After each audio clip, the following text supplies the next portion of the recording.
Hey guys, welcome back to No Regret Vets. We are going to start doing a couple shorts weekly just to keep things going here. We apologize for missing a week, or a little over a week. I was sick as a dog, and I didn't think anybody wanted to hear that. I traveled back to be with somebody for their surgery. Right, yeah, so we had some things going on. So we apologize for the interruption, but we are back.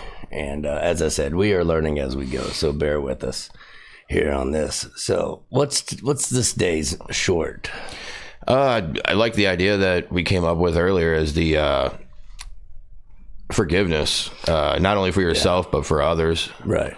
I know for me personally, making amends and things like that, and seeing the relief in a lot of people's eyes, and them, being happy that I was able to come and apologize for the things that I've done, and then not only apologize, but then try to make up for those things. I mean, that's what an amends is. It's not just, oh, I'm sorry, I stole your car and crashed it into a telephone pole. It's and I think some of the misconceptions with amends is that I go say I'm sorry, they should forgive me. That's not always the outcome, and it has to be on their time and on their rules how they forgive you. You clean your side of the street, and what the other person does with it is out of your control. I from what I've heard, the stories in the rooms, from things I've done, 90% of the time it goes well. Sometimes people just aren't there. And that's just the sad truth of the destruction that we paved the way with in the past. But I think that's all good and well. But I think in order to get to a place to be able to properly do amends and ask for forgiveness, you have to forgive yourself first. And I think a lot of times with the guilt and shame, we beat ourselves up, and we constantly think about what we've given away in this addiction. And you have to forgive yourself. You have to work on that, because otherwise you're blocking a huge part of your soul out and heart to give to someone else, or to accept what they have to say to you. They're obviously relieved and happy when they hear you're sober and stuff, for the most part. I'd say 98% of people are. Some people just don't like people succeeding. That's their own issue. But we call them sick people. Right. But in order to digest what someone's going to tell you about, how you made them feel, things you've done, things you've said to them, you have to forgive yourself and give yourself some grace in this area to know, you're right. I did say those things. I'm not going to get mad at you for telling me the truth. What can I do to fix this? How can I fix this? And there's people that hurt us along the way, and we may have used over it, but we have to forgive them, because how were our actions any better? Exactly. Right? And forgiving yourself is, you hit it really well. You go and you're asking to do these amends with people, but if you're not in a place to forgive yourself for the things that you've done, you can't expect that other person to do the same thing. Right. I know, personal experience and just guys I've worked with is, forgiving. It starts small. Don't ever try to be like, oh, I got to forgive myself for this, and this. And it's no. Right? It just starts small. Like, forgive yourself for the fact that you have a problem. Right. It's okay to have that problem. We have a disease. Forgive yourself for not understanding the disease. Exactly. Right. And I think that's a good starting point for anybody, is just forgive yourself for that. And then other things will start to fall into place. You'll be able to start to forgive the things that you wanted to take to the grave, the things that you swore you could never be forgiven for. Right.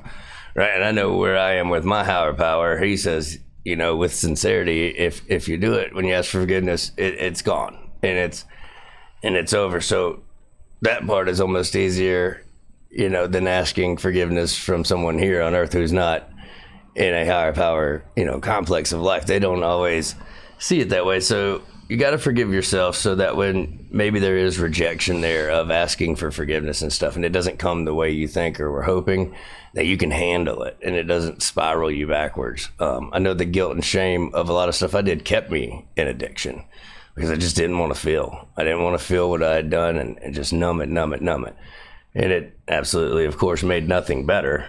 But I really think you start with, forgiving yourself and that grace that, for me, the Holy Spirit and God himself gives me that grace and that forgiveness. And then I can forgive me, and then hopefully other people can as I go.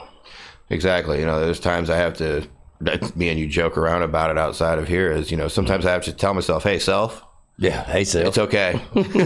Sometimes I sit back and say, hey, self. Exactly. A lot of the times when I do that, it's like, hey, self, you really screwed the pooch on this one. But yeah, poor pooch. But like I was saying, you just have to have that conversation with yourself. And I wouldn't suggest doing it out loud because you'll get some funny looks. Yeah, but at least not in Walmart, Yeah. But on a serious note, really, take the time to, think about those things and what you think is unforgivable, because everything is forgivable. I mean, even if other people don't want to forgive you, that's fine. That's okay. Right. But you can take the time to forgive yourself for it. And that's the part that's going to matter.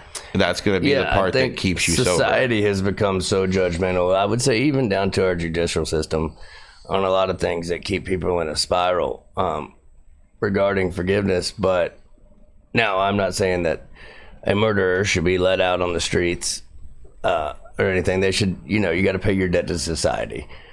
But that man may have been acting in a passion, or he may be a schizopsychotic. I don't know. But there is a forgiveness with the higher power in them. Now, however, the family's affected and stuff like that, I know from what I've seen, a lot of the families, when they do forgive, not forget, but forgive, they feel better about everything that's happened in such a terrible situation, whether it be that or drugs or whatever takes you down, or overdose, and to make peace with it in some way. Now, that doesn't mean that you get away with the crime you've committed and stuff like that. I'm not saying that at all.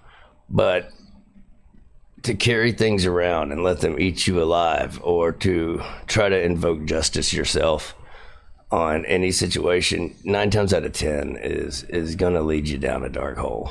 And take you right back to where you started. And then that the worst part, take you back to that or worse. So I really think forgiveness is another key thing in this whole thing. And of course we all want it, but just start your day off with forgiving yourself. Giving yourself a little grace. Start small. Don't have to be grandiose. Just, Yeah, I agree. So on No Regret Vets, we want to ask you to forgive yourself today. Give yourself some grace and just love on yourself a little bit.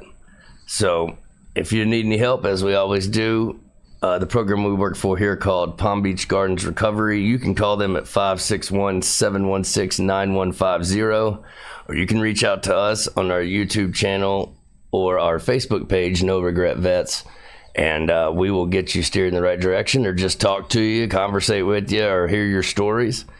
And I hope you guys have a great week.